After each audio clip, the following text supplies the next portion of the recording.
বেল্লাত আলী, আসো কেমন বন্ধু?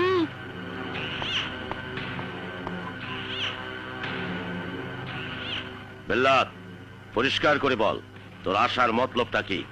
তেমন কিছু না, তোমার একটা থাবড়া মারু।